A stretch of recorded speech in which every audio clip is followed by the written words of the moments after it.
king in Baghdad sent his son to the market for provisions. Soon afterwards, the son comes home, his face white and trembling, and tells the king that in the marketplace, he saw a man he recognized as Death, who made a threatening gesture. Borrowing the king's fastest horse, the son flees at great speed to Samarra, a city a distance of about 75 miles, where he believes Death will not find him. The king then goes to the marketplace and finds Death and asks why he made such a threatening gesture to his son, to which Death responds, "Sir, that was not a threatening gesture. It was just that I was surprised. I was astonished to see him in Baghdad because I have an appointment with him tonight in Samarra." So many of you have been wondering, where did I go? Did I quit? Did I retire? Did I die? And I want to set the record straight. No, I did not quit. No, I did not retire. And no, I'm not dead. But I am dying. We all are. In the next 10 minutes of you watching this video, over 1,200 people around the world will die. But the people in Bhutan, one of the happiest countries in the world, claim that in order to be a truly happy person, you must think of death 5 times a day.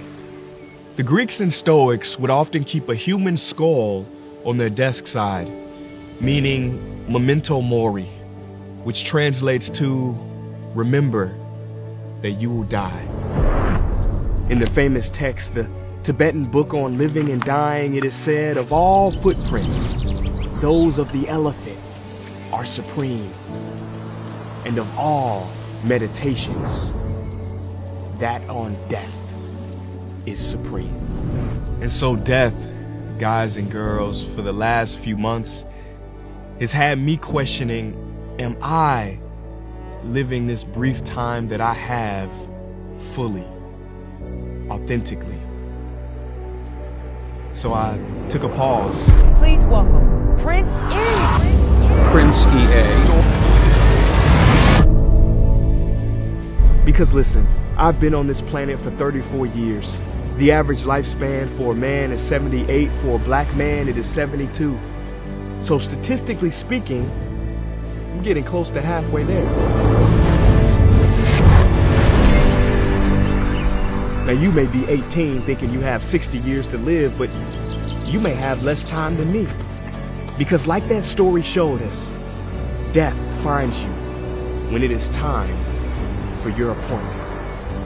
And so you too must ask, what does it mean to live a full life? Because you see, the quality of your life is based on the quality of your questions. Are you asking the important questions?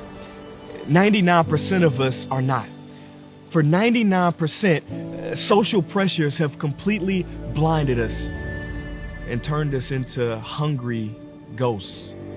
In the Buddhist tradition, a hungry ghost is a demon, ugly with a big belly, long neck, and tiny mouth. It symbolizes a tormented craving. They are so hungry, but with their tiny mouths and skinny necks, they can never get enough to satisfy their hunger, so they keep searching.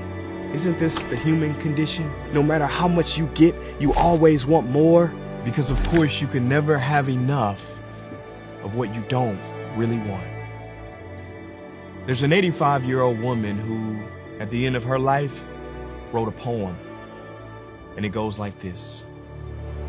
If I had my life to live over, I'd make more mistakes next time.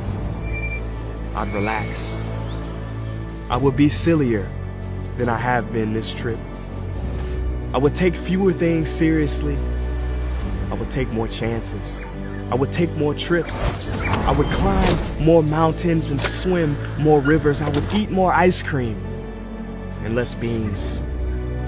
I would perhaps have more actual troubles, but I'd have fewer imaginary ones.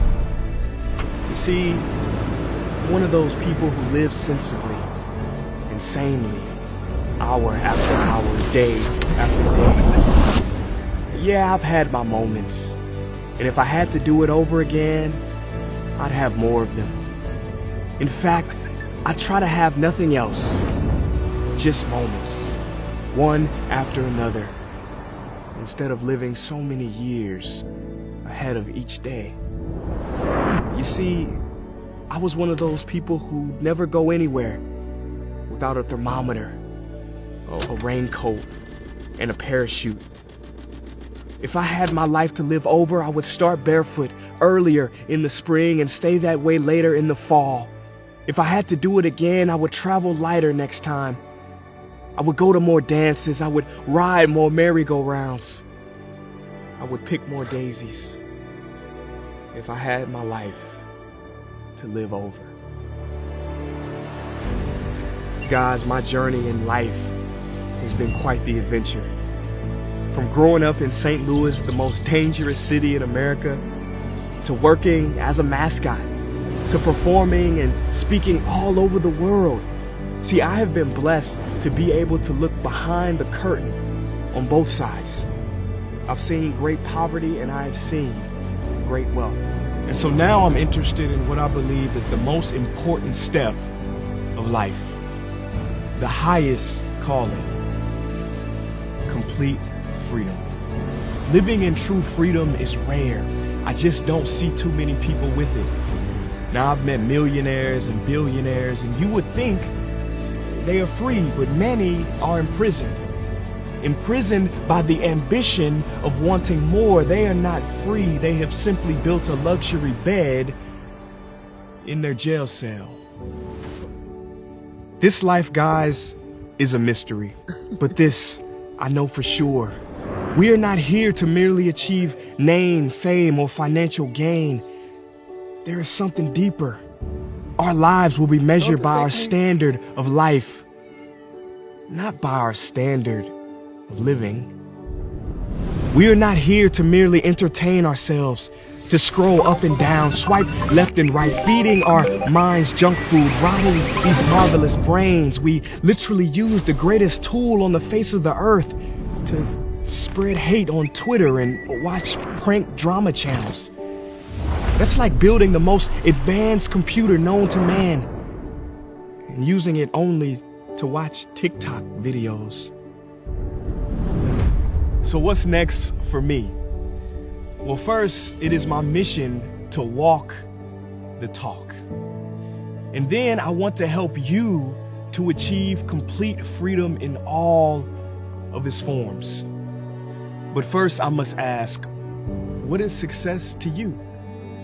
I don't mean success in the eyes of others. What is success to you? What does your highest and best self look like? There is a difference between ego goals and spirit goals, between a good idea and a God idea. You can fool many people, maybe even yourself for a time, but I guarantee you at the end of your life, maybe even on your deathbed, you will wonder why you wasted this gift of existence, striving for accolades and some empty version of success. And so, like me, I want you to pause. First, appreciate where you are right now. Realize you are still watching this video for a reason. Most people already clicked off because it is not their time to hear this. It is yours. I want you to let go of ego-driven achievement. Realize that you don't have to achieve anything to be worthy.